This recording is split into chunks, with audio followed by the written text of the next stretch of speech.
to the extent that the Academy is producing people who are talking utter nonsense and imagining that it is sophisticated and enlightened, that system is a failure.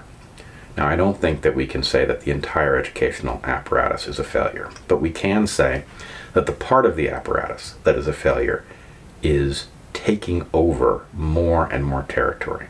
The number of classes in a university that are immune to this extremely broken way of thinking is ever smaller, and I think we can even see from here the day in which it will be no classes that are immune, because every class is going to be subject to some set of rules that is built around this very naive notion of privilege and white supremacy and all of that. So that day is coming when and those who are hired will be hired based on their willingness to go along with that program too.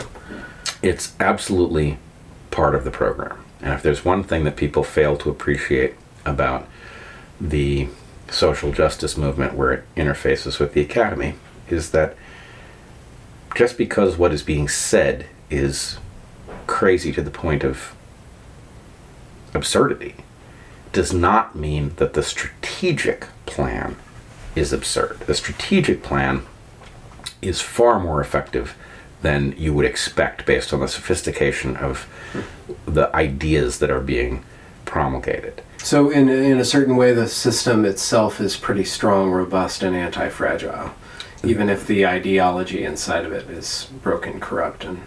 The insurgency? Yeah. Yes, the insurgency is far more effective than you would expect it to be based on how correct the things that it claims are true actually are. How does that disconnect happen, that a belief, the beliefs themselves are incoherent and destructive, but the system which houses the beliefs is incredibly efficient? I suspect that the answer is weirdly evolutionary. So Heather and I encountered the postmodern stuff in 1992 at the University of California, Santa Cruz. We took an anthropology class that described itself as about human evolution, and it turned out to be a postmodern take on evolution. Those ideas have been morphing and bubbling through a quadrant of the university system since that point, and of course a bit before.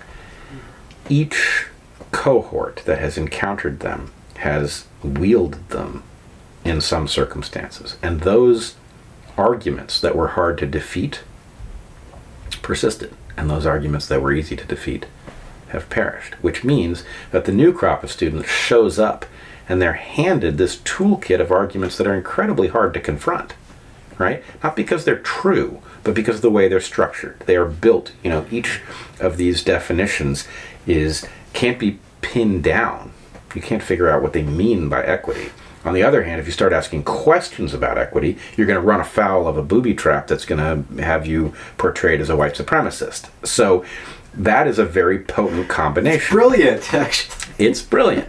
But it isn't brilliant on the basis that those who are wielding it are brilliant. It's brilliant on the basis that selection has weeded out those parts that didn't work.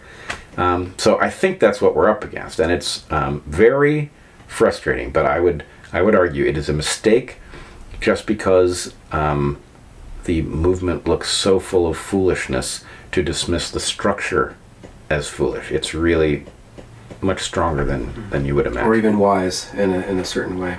It's wise in the way that a dragonfly is wise.